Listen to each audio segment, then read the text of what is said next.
ኢንተርኔት፣ ቲክቶክ፣ ፌስቡክ፣ አስቂኝ ቪዲዮዎች የሚመለከቱበት ዩቲዩብ፣ ኦንላይን ዕቃ የሚገዙባቸው ድረገጾችና የመሳሰሉት ብቻ ማለት ነው ብለው ያስባሉ? እንደዛ ከሆነ የሚያስቡት ዛሬም ቪዲዮ ከተመለከቱ በኋላ ሐሳቡ ይቀየራል። በሚያስገርም ሁኔታ በየቀኑ የምንጠቀማቸው የኢንተርኔት አገልግሎቶች ከአጠቃላዩ ኢንተርኔት ውስጥ ትንሹ ክፍል ብቻ መሆናቸው ነው።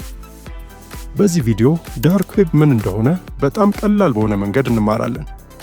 በቪዲዮ መጨረሻ ሰርፌስ ዌብ፣ ዲፕ ዌብ እና ዳርክ ዌብ የሚባሉትን በግልጽ ያውቃሉ። ከሰርፌስ ዌብ እንጀምር። ኢንተርኔትን እንደ ታላቅ ባህር እናስበው። በጣም ትልቅ፣ ሰፊና ጥልቅ የሆነ እኛ በየቀኑ ጉግል፣ ዩቲዩብ፣ ፌስቡክ፣ የዜና ድረገጾችና የመሳሰሉትን የምንጠቀምበት የኢንተርኔት ክፍል ሰርፌስ ዌብ ይባላል።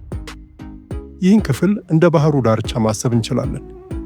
የትኛውም ሰው ሊያየው፣ ሊያገኘውና የተለያዩ መረጃዎችን ለመፈለግ ሊጠቀምበት ይችላል። አስገራሚው ነገር ግን ሰርፌስ ዌብ የምንለው ከአጠቃላዩ ኢንተርኔት 5% ብቻ መሆኑ ነው። ይህ ማለት አብዛኛው ማለትም 95% የኢንተርኔት ክፍል ድብቅ ነው ማለት ነው። አሁን የሚያጓጓው ይህ ድብቅ ክፍል ምን እንደሆነ ማወቅ ነው። ከሰርፌስ ዌብ በታች ያለው ክፍል ዲፕ ዌብ ይባላል። ዲፕ ዌብ እንደ ስሙ የሚያስፈራና አደገኛ ቦታ አይደለም። ይልቁንም ሳናውቀው በየቀኑ እንጠቀምበታለን። በማንኛውም ሰዓት ኢሜይላችንን ስንከፍት፣ የባንክ አካውንታችንን መረጃ ስንመለከት፣ ፌስቡክ ስንጠቀም፣ በኔትፍሊክስ ፊልም ስንመለከት የምንጠቀመው ዲፕ ዌብ የሚባለውን የኢንተርኔት ክፍል ነው። ይህንንም ክፍል የምንጠቀመው እነዚህ ከላይ የጠቀስናቸው መረጃዎች የግል መረጃዎች ስለሆኑ ነው። እነዚህም መረጃዎች የሰዎች የግል መረጃዎች ስለሆኑ ከባለቤቱ ውጭ ያሉ ሰዎች እንደ ጉግል እና ቢንግ ባሉ የመፈለጊያ መንገዶች ፈልገው ሊመለከቷቸው አይችሉም።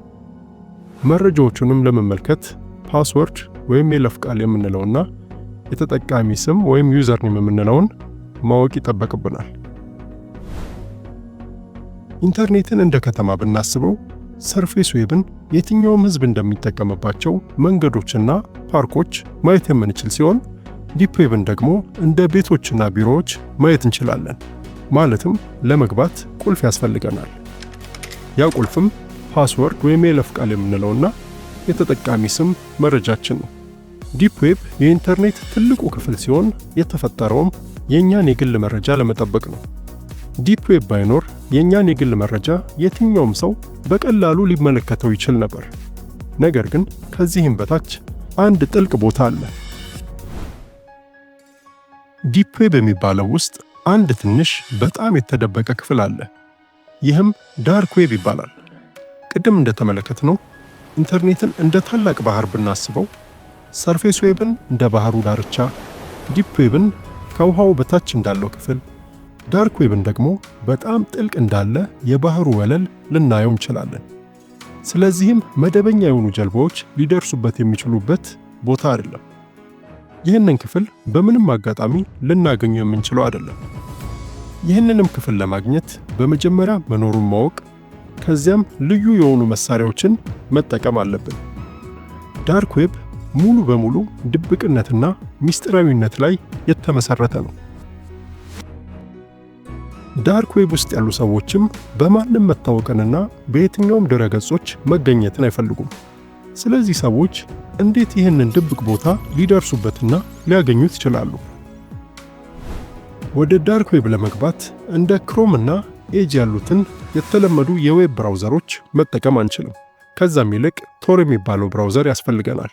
ቶር ምህጻረ ቃል ሲሆን ሲተነተንም ዘ ኦኒየን ራውተር ማለት ነው። ዘ ኦኒየን ራውተር የተባለውም ልክ እንደ ስሙ አሰራሩም እንደ ሽንኩርት ስለሆነ ነው። አሰራሩ እንደዚህ ነው። የተለመዱትን ድረገጾች ስንጎበኝ ኮምፒውተራችን በቀጥታ መልእክት ይልካል። ስለዚህም ድረገጹ ማን እንደሆንን፣ የት እንደምንገኝና የተጠየቀውንም መረጃ መልሶ ለማን እንደሚልክ ያውቃል። ነገር ግን በዳርክ ዌብ ላይ ማንም እነዚህን ሂደቶች እንዲያውቅ አይፈለግም። ስለዚህም ቶር የተባለው የድረገጽ ማሰሻ አንድ ብልህ መንገድ ይጠቀማል። በመጀመሪያ መልእክታችንን እንደ ሽንኩርት በተደራራቢ ሽፋን ይሸፍነዋል። በመቀጠልም በዘፈቀደ በዓለም ላይ በሚገኙ በተለያዩ ኮምፒውተሮች ውስጥ መልእክቱን እንዲያልፍ ያደርገዋል። እያንዳንዱም ኮምፒውተር አንዱን ሽፋን ከላዩ ላይ እያነሳ መልእክቱን ወደሚቀጥለው ኮምፒውተር ያስተላልፈዋል። መልእክቱም የመዳረሻው ድረገጽ ጋር በሚደርስበት ጊዜ ከማን እንደተላከና ከየት እንደመጣ የመዳረሻ ድረገጹን ጨምሮ ማንም ሊያውቅ አይችልም። ይህ ማለት አንድ ሚስጥራዊ ደብዳቤን በ10 የተለያዩ ሀገራት በኩል በ10 የተለያዩ ጭንብል የለበሱ ሰዎች አማካኝነት እንደ መላክ ነው። በዚህም መንገድ ነው ዳርክ ዌብ ሚስጥራዊነቱን የሚጠብቀው። ዳርክ ዌብ ለምን ተፈጠረ? ዋናው ጥያቄ ያለው እዚህ ጋር ነው። አንድ ሰው ለምን እንደዚህ ያለውን አገልግሎት ይፈልጋል? መልሱ ቀላል ነው። እሱም ሚስጥራዊነት ነው። እንደ ማንኛውም መሳሪያ ይህም አገልግሎት ለመልካም ወይም ለክፉ ጉዳይ ሊውል ይችላል። ከመልካም ጎኑ ስንጀምር አንዳንድ ሀገራት ሰዎች በነፃነት በማውራታቸው ሊታሰሩና ሊቀጡ ስለሚችሉ ለእነዚህ ሰዎች ዳርክ ዌብ እንደ ነፃነት ቦታቸው ነው። በዚህም ተጠቅመው ጋዜጠኞች ሙሰኛ ባለሥልጣናትን ሊያጋልጡ፣ ስለ ሕዝቡ ችግር በነፃነት ሊናገሩ፣ አክቲቪስቶች የተደበቁ እውነታዎችን ለሕዝቡ ሊገልጡና የመሳሰሉትን ተግባራት ለማከናወን ይችላሉ። ለእነዚህም ሰዎች ዳርክ ዌብ ድምፃቸውን የሚያሰሙበት ቦታ ነው። ወደ መጥፎ ጎኑ ስንመጣ ወንጀለኞች ለተለያዩ ጉዳዮች ሊጠቀሙበት ይችላሉ። ለምሳሌ ሕገወጥ ዕቃዎችን ለመገበያየት፣ ከሰዎች የተሰረቁ መረጃዎችንና ሃክ የተደረጉ አካውንቶችን ለሌሎች ለማስተላለፍና የመሳሰሉትን ሕገወጥ ድርጊቶች ለመፈጸም ይጠቀሙበታል።